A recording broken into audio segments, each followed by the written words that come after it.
inilah luar biasanya Anies Baswedan ya, karena tentu ada harapan baru yang tumbuh dan kemudian suka nggak suka, senang tidak senang, ada yang kemudian merasa terganggu. Ini trennya adalah Anies Baswedan naik elektabilitasnya, Ganjar Pranowo turun, Prabowo di tengah-tengah stagnan gitu.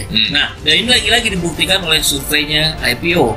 Bahkan sudah menunjukkan posisi yang sebaliknya. Ya. Sekarang Anies yang pertama, yang kedua Prabowo, yang ketiga Ganjar. Dan posisi Ganjar ini sangat boleh jadi akan terus turun, Kang. Satu komunitas yang kami sebut dengan Anies, Aliansi Nasional Indonesia Sejahtera, ya, untuk mendeklarasikan diri mendukung penuh Bapak Anies Rashid Baswedan maju sebagai Presiden Republik Indonesia.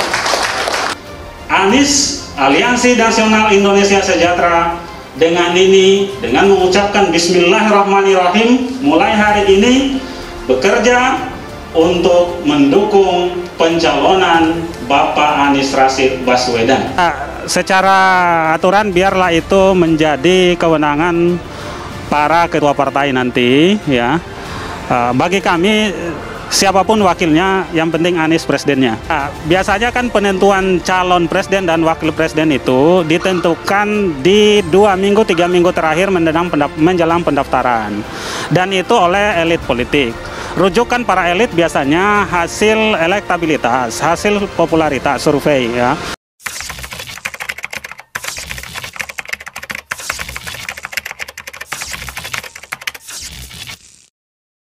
November 2022 33,9%, dalam kurun waktu 2 bulan turun hampir 3% ya. Jadi yang naik hanya Anies Baswedan, Ganjar dengan Prabowo mengalami penurunan elektabilitas. Tentu kita harus bijaksana ya.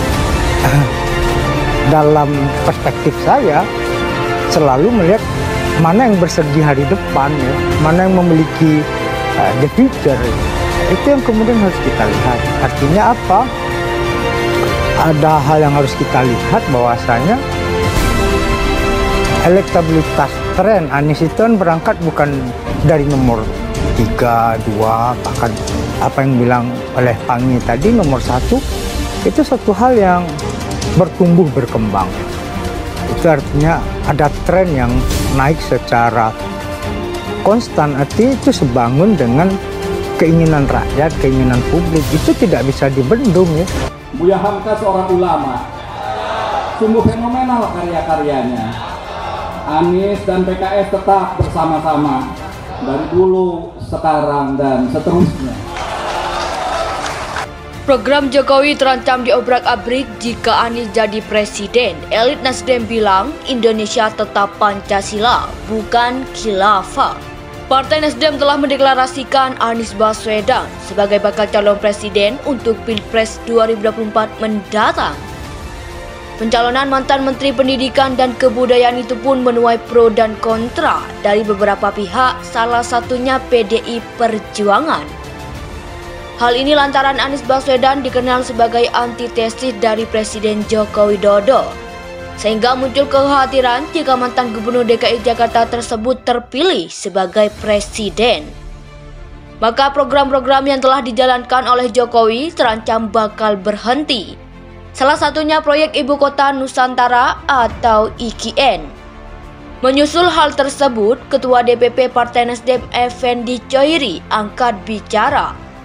Ia menerangkan jika setiap pemimpin memiliki strategi yang berbeda-beda, sehingga sah-sah saja jika ada program dari Jokowi yang tidak dijalankan oleh presiden selanjutnya. Politisi yang kerap disapa Gus Coy ini juga menjelaskan bahwa meskipun mungkin saja memiliki kebijakan yang berbeda, tapi Anies Baswedan akan mempertahankan prinsip berbangsa dan bernegara. Setiap pemerintahan boleh jadi berbeda dalam konteks strategi, berbeda dalam konteks prioritas, tapi sama-sama menuju cita-cita nasional dan mempertahankan sendi-sendi bangsa yang sudah diletakkan oleh pendahulu. Terang Gus Coy seperti dikutip melalui tayangan Indonesia Lawyers Club pada Minggu 8 Januari 2023. Ia tegas menyatakan jika bakal calon presiden dari partainya ini akan tetap memegang teguh pilar ideologis Indonesia. Dalam konteks Presiden Jokowi misalnya dengan Anies, ketika jadi presiden boleh jadi berbeda. Tetapi prinsip-prinsip tidak boleh berbeda, ini sama. Indonesia tetap Pancasila, tidak bisa yang lain, bukan khilafah atau syariah, sambungnya. Pada kesempatan ini, Gus Coy menerangkan jika kebijakan-kebijakan yang diambil oleh seorang pemimpin pasti memiliki tujuan yang baik, yakni untuk mengimplementasikan tujuan nasional. Program Jokowi terancam diobrak-abrik jika Anies jadi presiden. Elit Nasdem bilang Indonesia tetap Pancasila, bukan khilafah. Partai Nasdem telah mendeklarasikan Anies Baswedan sebagai bakal calon presiden untuk Pilpres 2024 mendatang. Pencalonan mantan Menteri Pendidikan dan Kebudayaan itu pun menuai pro dan kontra dari beberapa pihak, salah satunya PDI Perjuangan. Hal ini lantaran Anies Baswedan dikenal sebagai antitesis dari Presiden Joko Widodo, sehingga muncul kekhawatiran jika mantan Gubernur DKI Jakarta tersebut terpilih sebagai presiden.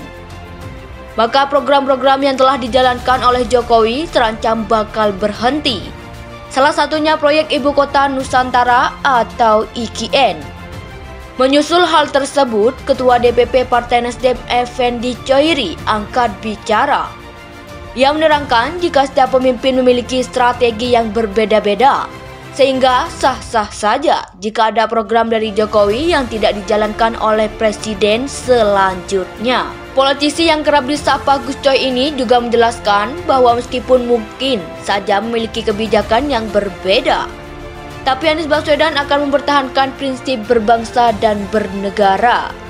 Setiap pemerintahan boleh jadi berbeda dalam konteks strategi, berbeda dalam konteks prioritas, tapi sama-sama menuju cita-cita nasional dan mempertahankan sendi-sendi bangsa yang sudah diletakkan oleh pendahulu. Terang Gus Coy seperti dikutip melalui tayangan Indonesia Lawyers Club pada Minggu 8 Januari 2023. Ia tegas menyatakan jika bakal calon presiden dari partainya ini akan tetap memegang teguh pilar ideologis Indonesia. Dalam konteks Presiden Jokowi misalnya dengan Anies, ketika jadi presiden boleh jadi berbeda. Tetapi prinsip-prinsip tidak boleh berbeda, ini sama. Indonesia tetap Pancasila, tidak bisa yang lain, bukan khilafah atau syariah, sambungnya. Pada kesempatan ini, Gus Coy menerangkan jika kebijakan-kebijakan yang diambil oleh seorang pemimpin pasti memiliki tujuan yang baik,